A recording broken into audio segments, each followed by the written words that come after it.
Over recent years, U.S. real estate market has been a top destination for Chinese investment. However, given China's new set of restrictions on outbound capital flow, this is expected to negatively impact real estate across a variety of sectors.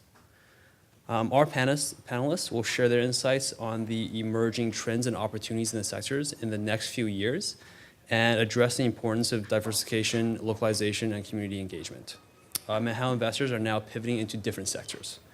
So we are delighted to welcome the following speakers on this panel. We have Teresa Kwong, who is an Executive Director of Finance for SCG America Group, Chang Liu, who is Executive Vice President and Chief Lending Officer for Cathay Bank, and Roger Mollier, who is a Senior Advisor in the Real Estate Practice at Manat Phelps and Phillips.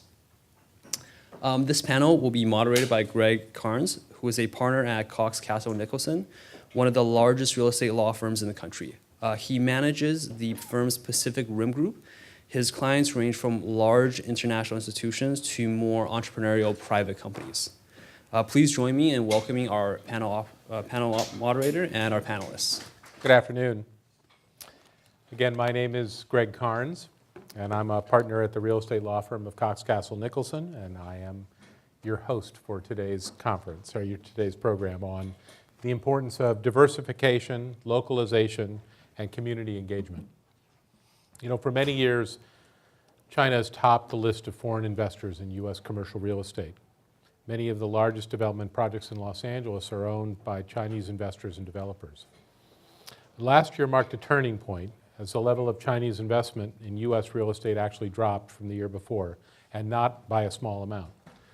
New policies that went into effect in 2017 have dramatically curtailed Chinese investment into certain real estate sectors, most notably hotels, office, and entertainment product. As a result, many of the Chinese investment groups that acquired sites and projects are now focusing on their development and eventual operation, while others are shifting towards more encouraged areas of investment, such as infrastructure, advanced manufacturing and R&D, and healthcare. So today, as you heard, we're lucky to have with us a panel of experts who are going to help us by sharing their perspectives on these and other topics. At the end, we have Teresa Kwong. As you heard, Teresa is Executive Director of Finance at SCG America, which is the U.S. subsidiary of Shanghai Construction Group, where she focuses on tax and accounting matters. Prior to joining SCG, Teresa was Director of Finance at Greenland U.S. Holdings, and over the last 19 plus years, she's had a variety of jobs and a vast amount of experience. She's worked with public accounting firms and public companies. So welcome, Teresa. And my friend Chang Liu's career is as cyclical as the real estate market itself.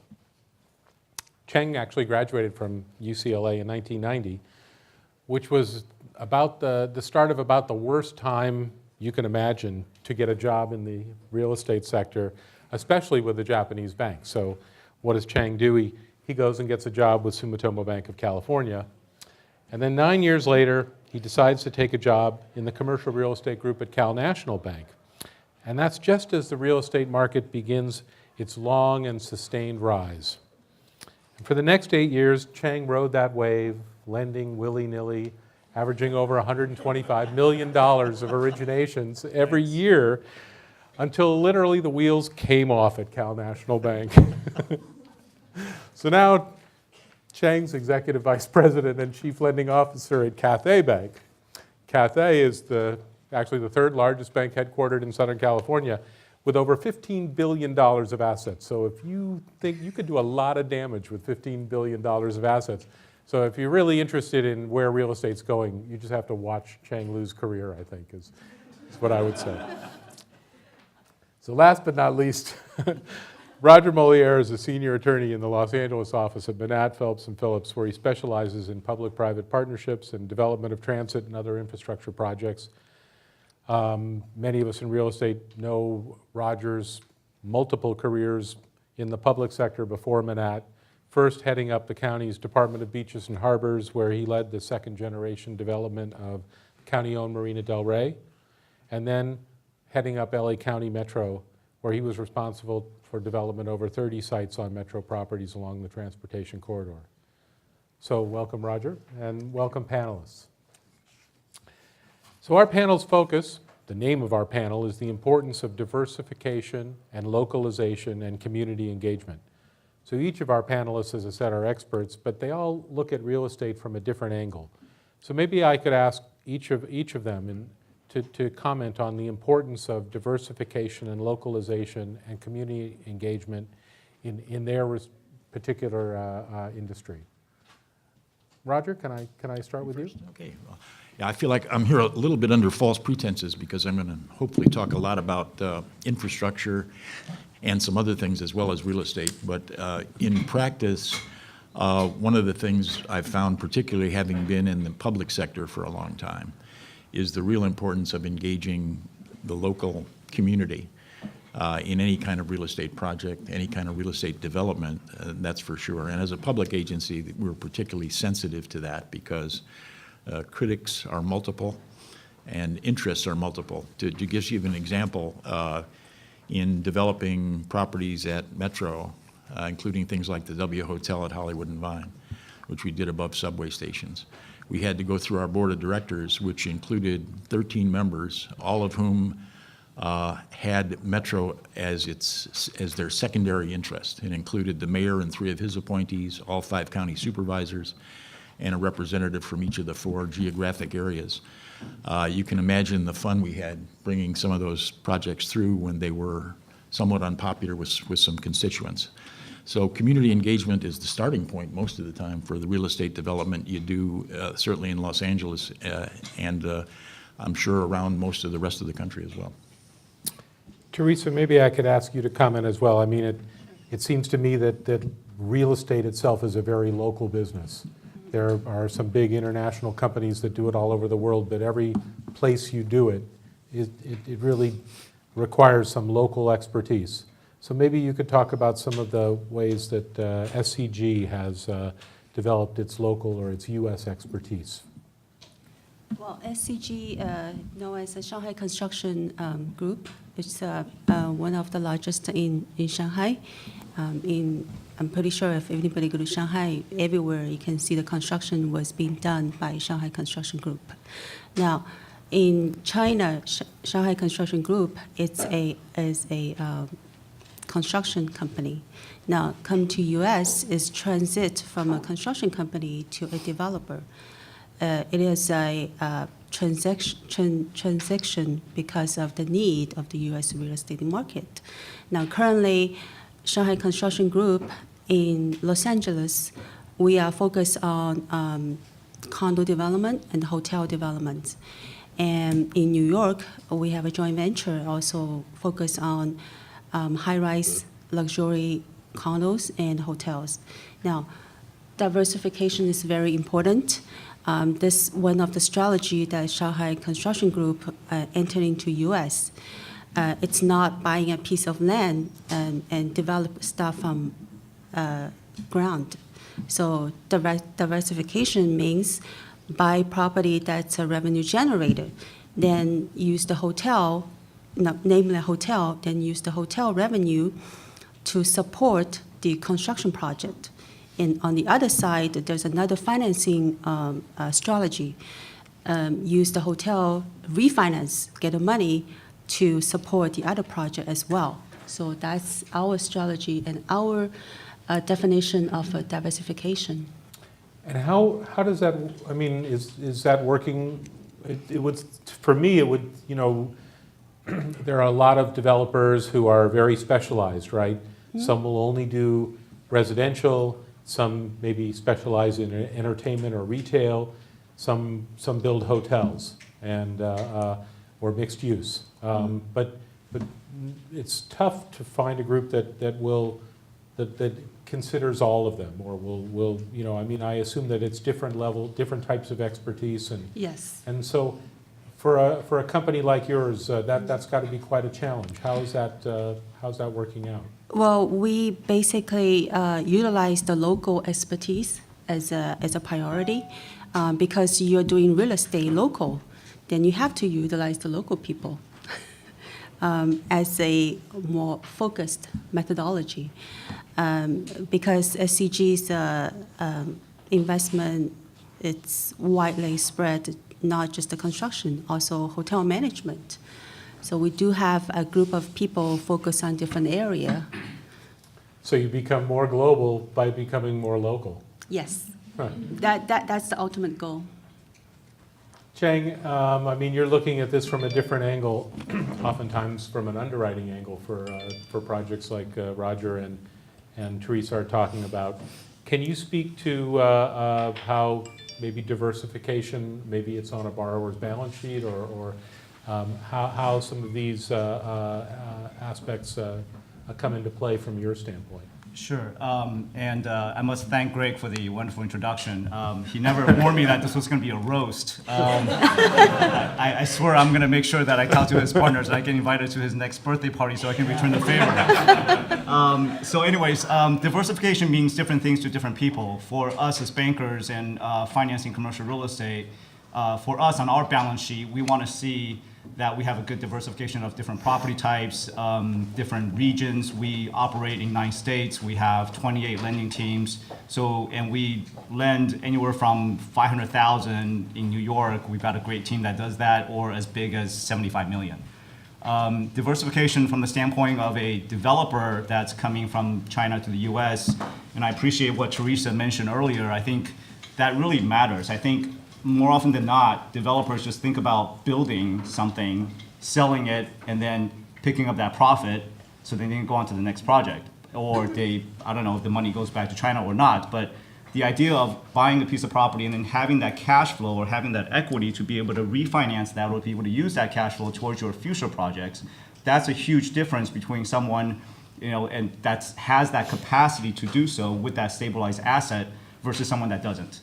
Someone that doesn't, and then if they get stuck with a piece of real estate, if there's a downturn in the real estate, if they have to hold on to the land, if the condos don't sell, guess what? You're stuck, right? But if you have a piece of an asset that you can actually take the cash or leverage the asset to be able to do the next development, then that gives you that sustainability.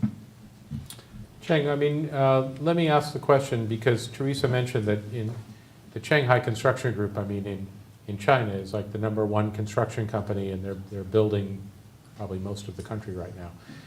But here they are taking a development role, and they're much less known. So what kind of things can Cathay Bank do, you know, to work with a foreign investment group like Shanghai Construction, which again has tremendous standing and assets and substance, but not in the U.S. yet? Well, obviously, Shanghai Construction Group is pretty well known in China and as well as here for us. For Cathay Bank, we do a lot of business with firms from China or based in China, so we have a lot of familiarity there. As far as, you know, how firms can do business better here in the U.S., I think it has to do with what they do in the U.S. is important. What she mentioned earlier is kind of localized, kind of, you know, the local importance. What we look for is the same thing. We look for not only do you have the financial capacity and firepower and your development experience back in China, but your experience here in the US. So that's important for us. Either A, you've got somebody on your team, or B, you've already had that development experience here in the US. Maybe it's Boston, maybe it's in New York, and then you're kind of venturing out west doing the same thing here. That's great, but if you're doing your very first project in the US and it's a $100 million condo project, and you've never built anything here in the US, guess what? We're gonna wanna know that you've got someone on your team that knows the local kind of approvals and building codes and have that experience to do so, so that we can get comfortable with the development team that's behind the project. Got it. And Teresa, that's got to be one of the most difficult steps, I mean, for a foreign investment group, is to establish itself outside of its home country, right? Mm-hmm. You have to create your identity and build relationships, and that can be a big hurdle. I joke with many of my clients. I say, you know, imagine if I were going to go to China tomorrow and start a home building company in China, and after everybody finishes laughing, they all say, if you were ever really going to do that, you should call me. And you know, probably so they would talk me out of it. But I mean, I think the point is that how does, you know, a company like Shanghai Construction Group go about doing that? I asked Cheng to start the conversation because I think a lot do start by talking to their banker. But I was just wondering how SCG went about establishing its identity and its credibility in the U.S. Well, I guess right now it's a very good environment because we have, especially in Los Angeles, we have so many, people coming from China, Asian country. So they already have idea, who is Shanghai Construction Group. I'm pretty sure a lot of people in this room already know from, know the name from their hometown, who we are. So identify ourselves, it's not a difficult job, but I guess doing a good job in this country, it's another story. Yeah, that's true. Roger, as I mentioned when we started the panel, there's been sort of a shift in focus for Chinese investment in U.S. real estate. Over the last few years, our office helped many groups buy several hotels and office buildings and similar sorts of properties. But there's been a shift away from that kind of real estate, and now the focus is more on, well, R&D, advanced manufacturing, healthcare, and in particular infrastructure. For many years, you've been developing public-private projects and developing the public-private format in Southern California. I wonder if you could take a few moments, maybe even more than a few, just to give everybody some background and detail as to how these ventures work, how, for example, a private investor like SCG, like Teresa's company, could come into a deal with a public agency or a city, maybe what kind of return she could expect and the length of her investment and how she gets repaid, and maybe even talk a bit about financing, if there's a role for Chang in this deal. I know he doesn't want to get left out. Perhaps I could ask you to take a few minutes and give us an education on this. Sure, I'd be happy to. Luckily, there are some good local examples and very recent ones of public-private partnerships. The $4 billion worth of development going on at LA Airport are all P3s. What a P3 is, public-private partnership, generally, specifically, is a joint development opportunity between a public entity and private sources of finance, where the risk and the rewards are shared. The private entity is asked to finance the project, often to design it, develop it, and then for a number of years operate and maintain it. The reason, you might ask yourself, why does a public entity want to do that? Many of them do that not only to get financing, which sometimes they don't need, but really for the speed at which these kind of projects can proceed, and also for the kind of risk sharing that gets involved in bringing the expertise of the private sector into the public realm. The way they work generally is that instead of the normal model, the old-time model where the public entity would actually do the complete design and then bid a project and take the lowest bid. And by the way, what usually happens is they build it and then ignore it for 15 years and then find out they don't have any money to keep running it and fix it. What happens here is the public sector just goes far enough, maybe 30% of design, and says, we want you to bring us a project that'll get us from here to here with these specifications. In other words, find us something that'll take people, will transport 50,000 people an hour between point X and point B, this kind of safety, this kind of other specifications, and give us your best shot. And then they put that out for bid and pick not the best price, but the best value. What tends to happen is that it's more expensive at the outset because a public agency, of course, could bond at a fairly significantly lower rate than it could borrow privately. However, in terms of the true cost of the project over a number of years, the costs tend to be significantly lower, otherwise you wouldn't do it that way. So what happens is it's a value for money proposition. In the case, for example, of the LA Airport, there is a consortium, because it's such a large project, of people that have parts of the debt, parts of the equity, parts of the construction, and sometimes intermingled. So there are investment opportunities at many levels, both for the construction company, who's often asked to take a piece of the action and be part of the equity, for outside investors, for banks, for groups of investors, and for a number of other parties. What that really does is create a sort of a club financing aspect to things. Now, these are mega projects in which you're looking at people putting in 100 million, 200 million. But there are many projects of different sizes throughout the area, particularly in California, as the idea of public-private partnerships starts to grow and catch on. Many of the smaller municipalities in California need new water facilities, need new electrical facilities. They need student housing. All of these are conducive to doing a public-private partnership because they are, in fact, income producing, if you think about it. And that's the way that the investor and the private side gets paid back. So the two sides of this that are important to remember are both the funding side, which comes from the private sector, but the way you get paid back, and that usually is through some combination of public funds.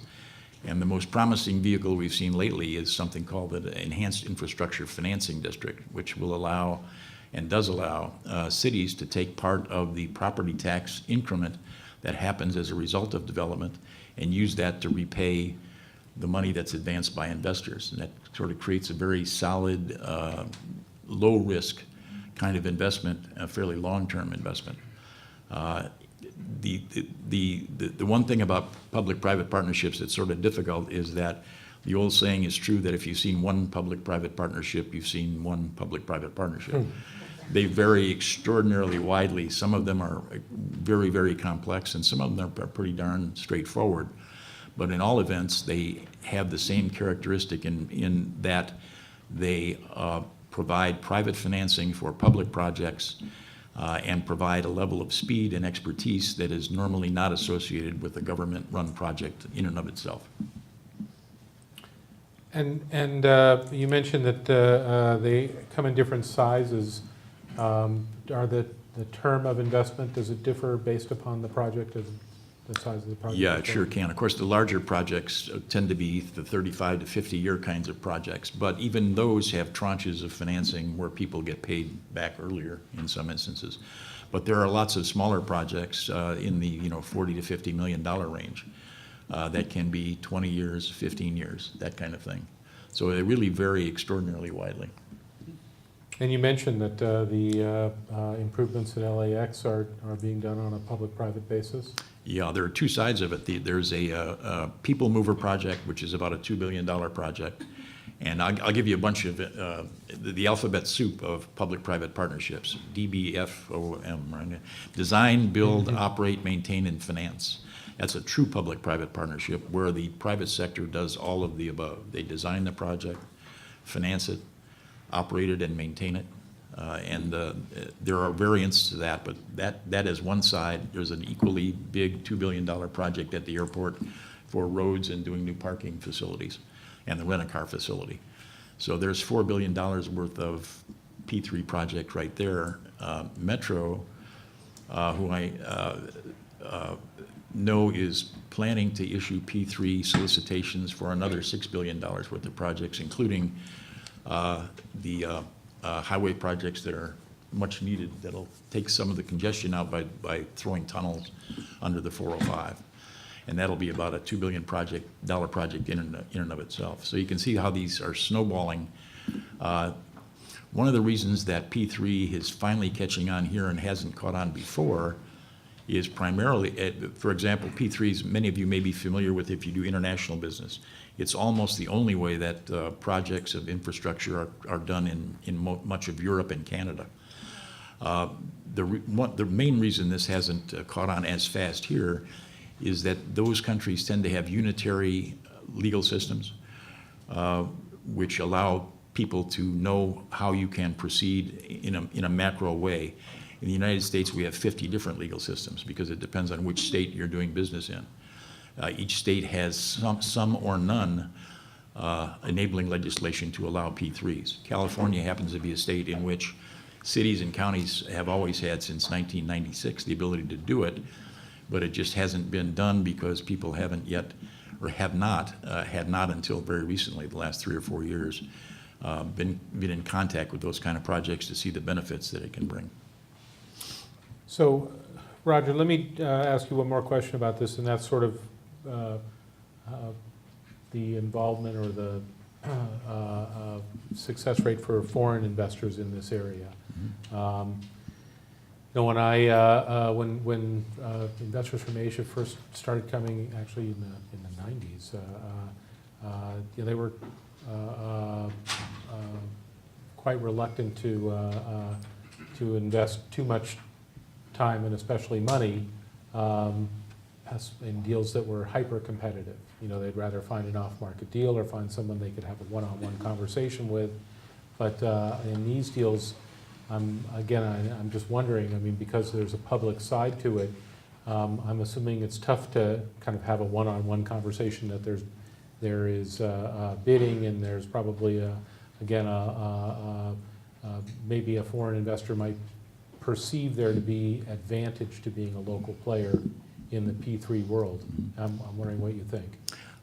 Interestingly, that maybe was the case some years ago, decreasingly so. There are actually methods, particularly one called a pre-development agreement, wherein if you have a really good idea for a project and you bring it to a city, they can, without any kind of real bidding, enter into an agreement to have you start that kind of project. What ends up happening is that at the end of that day, they have sort of a shadow bid process where they take a look at the final price and see if that makes sense in terms of what would happen if you actually bid it. So actually, if you, and I actually have a couple of those situations going on right now where a client has, and it's a foreign client as a matter of fact, has gone to a municipality and said, we can do this kind of project for you. We'll finance it, we'll design it, we'll build it, we'll operate it and maintain it, and we'll even help you with funding the upfront costs of this kind of thing. If we don't get the job at the end of the day, you pay us back some of those costs, but if we do get it, it's all yours. So those are the kind of things that can be done one-on-one, and increasingly cities are looking to that kind of thing because the cities themselves don't have sometimes even the startup costs, which can be substantial.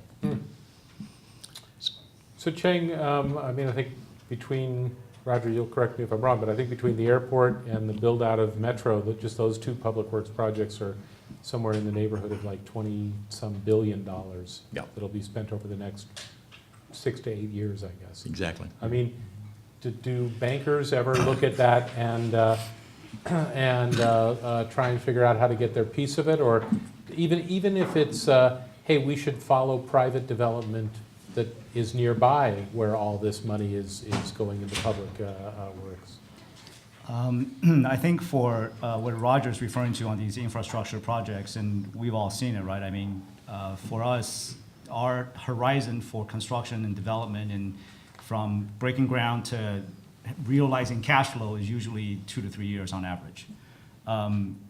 We've all seen this, right? Public work structures, you know, I mean, they take, what, 5, 6, 7, 10 years? You know, I can't let my money sit out there and then we don't get paid back for that period of time. And I think public-private partnership, I think it's a great structure, but it takes a specialized group, whether it's banks or private equity or anything like that, to provide that type of financing. You know, I think Roger and I were talking about it last night, and you know, there aren't that many banks that will finance infrastructure.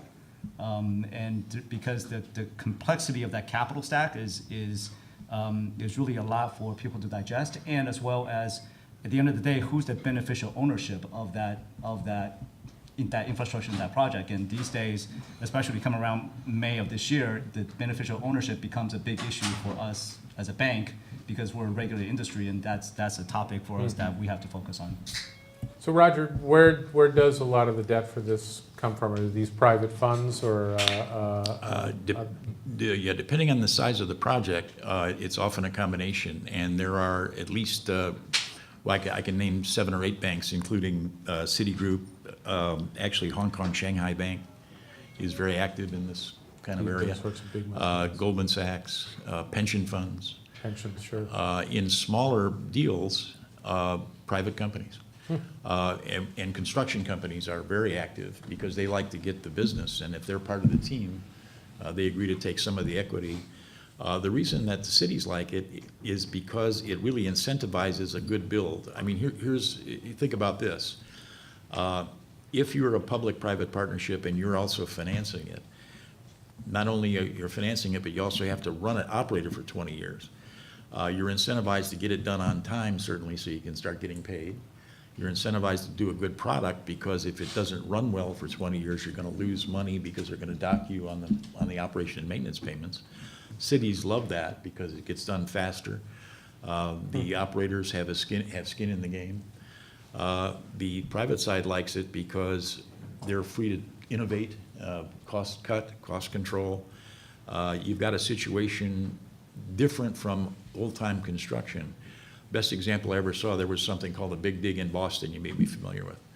And a piece of tile came down and hit somebody on the head and killed him. And so what happened was all of a sudden, it was the glue guy, and it was the design guy, and it was the builder. In a public-private partnership, that risk is transferred to one entity on the other side, and if something goes wrong, you say, you fix it. Same thing as if the construction falls behind. Instead of recriminations and lawsuits, what you've got is Goldman Sachs, who has $2 billion in the deal, going to the construction guy and beating him over the head till he gets it done correctly. So it tends to benefit both parties when you use that kind of structure. Yeah. So, and Teresa, I know that Shanghai Construction Group is not doing construction here, but it sounds like, Roger, if they were, then they could take the construction contract by investing some equity in the deal. I mean, even at a starter size, if you decided, and Cal State is very active in this, if you decided to build a dormitory as a public-private partnership, you take some of the equity or loan money in it. You're also the constructor, and you get your money out, and you're in control of the project. That's at one of the more basic levels of a public-private partnership. Well, let's take it back to more traditional. Teresa, let me ask, developers today have a lot of different ways to finance their activities. Many are self-financed, many are doing it through fees from the bulk of projects that they have. Some have a preferred equity partner, some are either financing it with traditional debt. How does SCG go about financing its activities here in the U.S.? Well, first, SCG, well, years ago, let's go back to years ago. Historically, traditionally, you will see the capital stack, your owner's equity, and EB5 is what was one of the components, and also the senior loan. So nowadays, the EB5, it's kind of like, it's still there, but it's put a less weight on the capital stack. So more likely you will see 50-50, which means 50 of equity and 50 of the senior loan, which is the debt financing, which is it's very common for a lot of real estate company. SCG is to follow pretty much the same pattern. 50-50 of the equity and also the debt financing.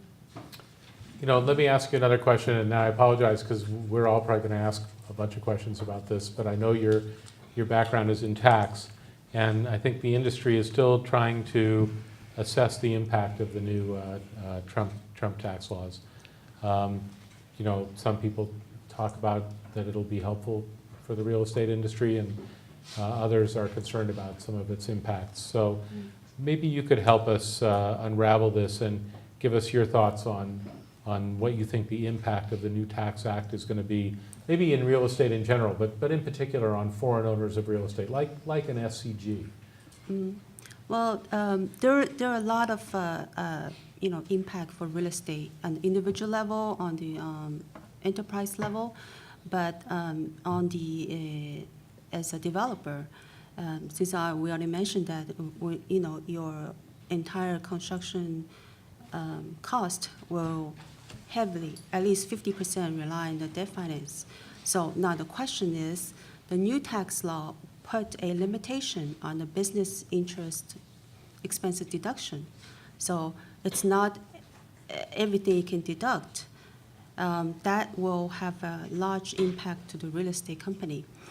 Of course, all those undeducted expense will be carried forward, but on the current, when the construction doing in the progress, it is a major impact. And so far, we haven't figured out what to do. And then we heavily relied on PwC helping us to give us a different, scenario and models for us to better prepare how to do a tax planning. So what do you think? There's a lot of, a lot of things that we're trying to get clarification from the IRS right now. The rules been set, but I think that one thing, like Teresa said, it's more like a timing issue right now. Of course, it's important revenue. We need cash flow to invest, and I think it's more impacting the cash flow. And hopefully, the reduced tax rate will help. On the other hand, right? Yes, yes. Right? And So that's hopefully, it the can offset of balance it. out. Right. And I have, sorry. And I also have my colleagues, Chen here. I don't know if you, Chen, do you want to have it? But if you're going to talk, you have to have the microphone. Yeah. I think that the best advice is come to us, right? So. I like that. He's a smart guy. That's why I kind of a reserve, and then push over to you. No, I think in general, I think the tax reform it's helpful to business, including real estate business, right? I think yes, there are like some new concepts being introduced, right? Like especially for companies coming from overseas, right? Overseas, like parent company subsidiaries here in the U.S. There are some limitations on deducting some of the payments to your foreign affiliates. But then overall, you look at the rate reduction, right? That's a huge benefit right there. You look at being able to accelerate your bonus, your depreciation. Of course, that there are special rules around the real estate sector. But still, overall, I think there's a lot of advantages there.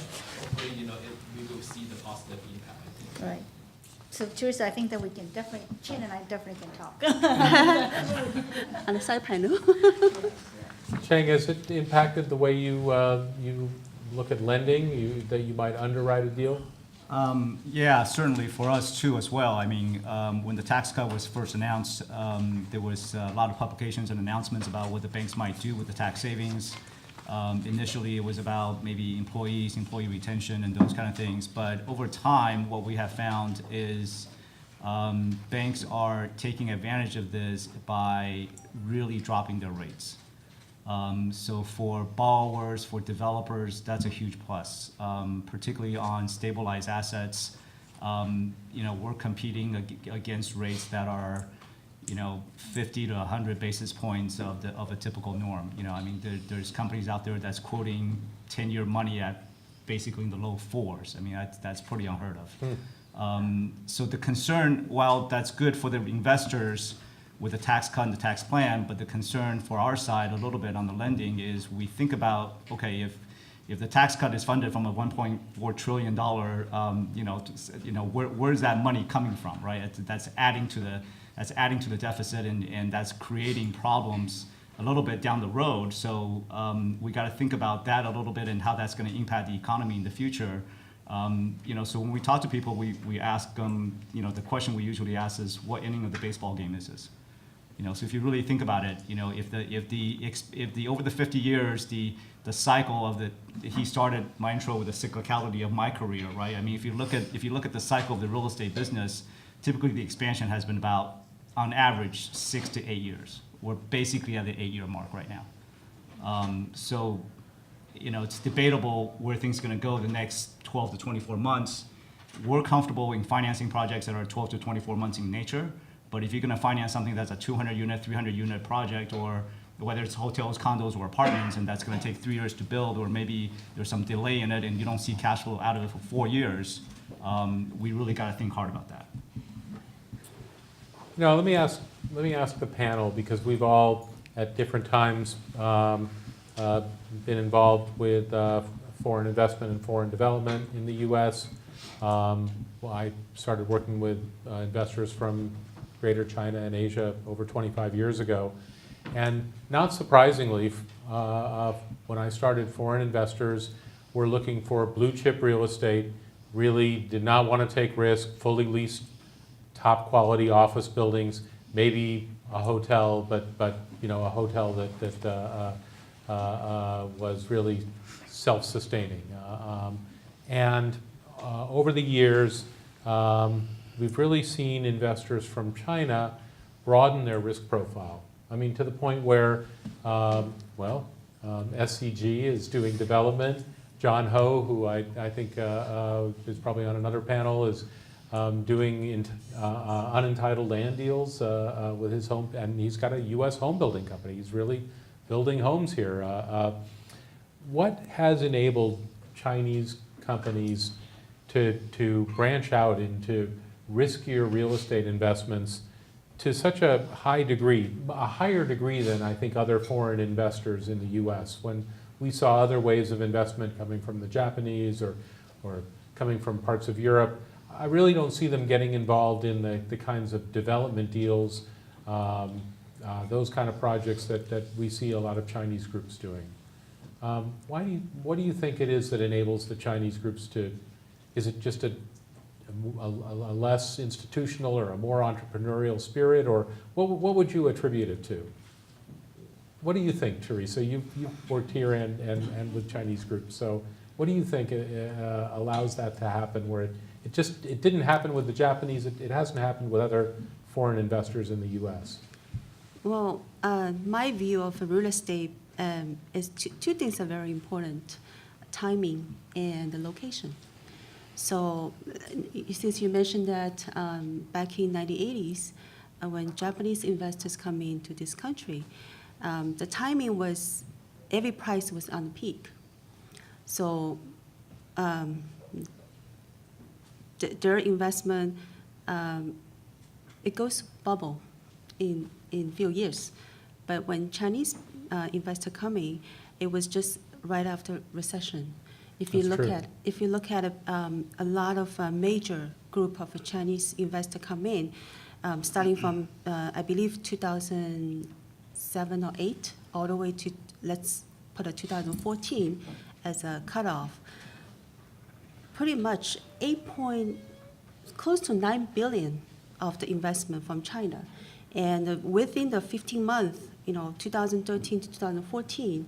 Where all the state-owned enterprise, for instance, Greenland, SCG, Oceanwide, they're coming. Their investment basically, it's 70% of the past 9 billion from 2008 to 2014. So this is something that a lot of Chinese believe real estate. It's something solid. It's so-called real estate, not personal property. So Chinese always believe invest in real estate is something that it's a solid ownership. To your point, my point. I once had somebody tell me there's no such thing, because you mentioned timing, no such thing as a bad real estate deal. Yes. Just bad timing in a real estate deal. Just the timing. Just had a conversation, Chen, we had a dinner, with one of the students. Timing, she said, the real estate, the house is so expensive. Yeah. But if you don't buy today, and then 5 years later, you look back, I should have bought it today. It was funny because her comment was, back in 2013, I was thinking about buying a place, but now I really regret that I didn't buy a place. Yeah. Well, Chang, let me ask you the same question, because I'm sure at the beginning of this wave, you were probably asked to underwrite loans on blue chip, income-producing real estate, and now you're probably being asked to look at construction and maybe even construction and entitlement financing for some of the same groups. So that's quite an evolution in such a short time. Yeah, I've actually had some experience when I first started my banking career. I worked for Fuji Bank, part of my second job, and we saw a lot of Japanese investments into really sort of iconic type properties, big resorts in Hawaii and big office buildings in Manhattan and those kind of things, and they all just took it on the chin. I think what's different this time is if you look at some of the Chinese companies that are investing here in the U.S., and I think both John Ho and SCG, they've got it right. I think. What they're doing is, if you think about it, right, they're not buying it to hold. They're building it. They're selling it. They're getting out, right? So if there is a cycle, they can get out, right? If they do it right at the right time, they can make their money 2 or 3 times over an 8-year cycle. You have At to go with least. the wave. Yeah, at least, right? So, but even if you catch it at the tail end, as long as you don't go too far overboard on your exposure or your unsold units or any of those kind of things, you should be okay, right? I mean, the latest study was over the last 15 years, we're 7.3 million units short of housing. 3.4 million of that is in California. So guess what? SCG is building in California and John Ho is building in California. So if you really think about it, and I get challenged on this all the time. I get challenged on it, and my credit guys going, oh my gosh, we're developing another apartment or another condo. Well, I keep throwing back the statistics. Hey guys, we're short of housing, right? So it doesn't matter where you're building. Just as long as you don't go ultra luxury high end, some of the Manhattan stuff is selling at 4,000 per square foot. We're not doing that, right? But if you're building in Pasadena and it's your sales price is, I don't know, $650, $700 a square foot, that's stuff that you can either sell or worst case scenario, we underwrite to an apartment scenario. In an apartment scenario, what could a cash flow, what could a finance, can I carry my debt? I think we're going to leave it with that. So what we'd like to do is open this up for Q&A. Just so you'll know, we are recording this program. So if you do want to ask a question, somebody's going to come over to you with that microphone and make sure that, that we can record it. So let me...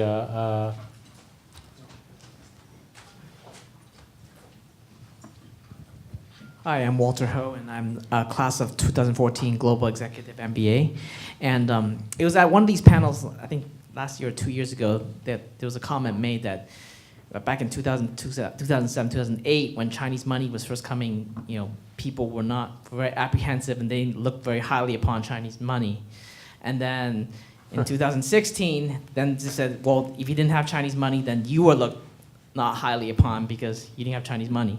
Now, my concern is because with the recent, all the political things that are going on in China with all the anti-corruption crackdown and, all these companies having to, I guess, probably divest or bring money back to China, is this now kind of like a bubble, or like if there's Chinese-backed projects, will people see this as like a poison, fearing that like, what's going to happen to my money? Is my money going to have to be pulled during this project? And then, because we see all these projects that, there's all these cranes all over in downtown. It's like boom, boom, boom. Everything's like Chinese project, Chinese project, Chinese project, Chinese project. But I'm personally concerned that these projects might not get done, and then we're just going to be left with like an empty skyline with, cranes and like half-built buildings. So I was wondering if you can maybe comment on that. Do you want to take it? I can take it. But yeah, confidently. Yeah. And Greenland has a successful story. It's done. And Oceanwide also will be, I believe, will be topping off pretty soon.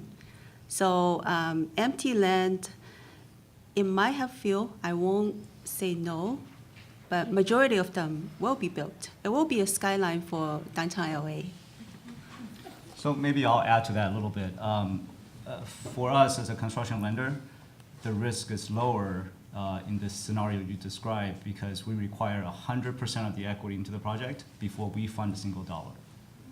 So high volatility commercial real estate rules. he won't let me close a loan unless the equity's in my account, right? So to Teresa's scenario, if it's a 50-50 split of equity and debt, her equity's got to go in 100% before I fund a single dollar of the debt, right? Yes. In your scenario, what could happen is if development company ABC, if they're going to fund a project 100% with cash, that's a possible scenario where, okay, the outflow or the outflow of capital stops, the crank stops, and the building stops, and you got a ghost of a building.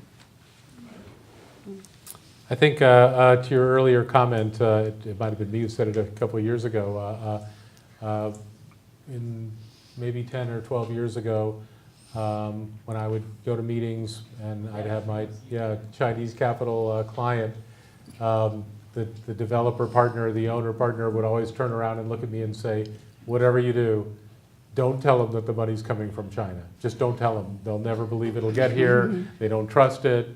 But then, 3 or 4 years ago, it changed, and all of a sudden, people would come into the room and they'd say, my money's coming from China. And they'd want everybody to know, I got money coming from China. So, but in terms of now, I do think that there's, again, there may be some apprehension on local property owners' parts, wondering if there could be a problem for Chinese investors to get their money out now. Everybody knows that there are some new policies. And so that may create some issues for foreign investors. But I think to Teresa's point, these projects will all get finished. And it's not what he wants, but if Chang has to finish it, Chang will finish it. See like empty cranes in the skyline with like half-built buildings. Like that's what sort of happened in 2008. There was a lot of flipping houses and people they drive down there to be like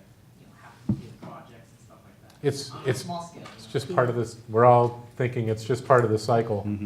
Very common, for large real estate project, you basically rely on the debt finance. So it's not really rely on 100% how much your own equity will put in this project. So as a developer, we work very closely with all the bankers, make sure that, everything moving forward. I mean, to answer your question, even the city will not allow with the empty land with the crane just, stand alone there. Other questions? Yes. Hold on just one sec.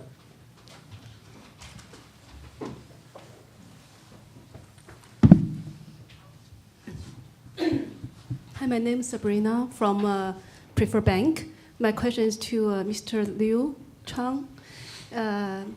For your perspective and your observation for real estate business, when you finance them for the construction loan, what's your favorite project for the trend for 2000? Maybe the next of this year and also 2019. For the past several years, we were favorable to like student housing, senior housing, and also like mixed use high-rise building in downtown, like SCG, what they are doing here now. And what's your observation for the next year, the emerging trend for the next 2 years? So can I give her one answer since she's my competitor and give the audience a different answer? I'm just kidding. I think for us, the emerging trends that we see, there's obviously still a lot of residential development that's very obvious on the sort of across the landscape.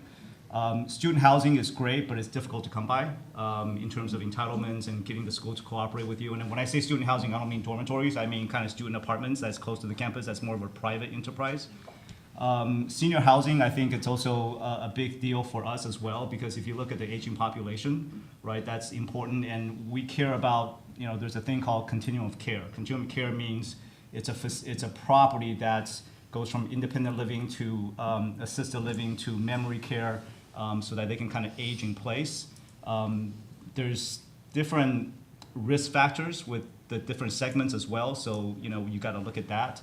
And then the thing that we tend to, and of course industrial, right? I mean, if you can't talk about a real estate conference not talking about industrial properties are still very hot, and if they can't build them fast enough with e-commerce and all of that stuff, the warehouse and logistics needs, that's still a very big component of that.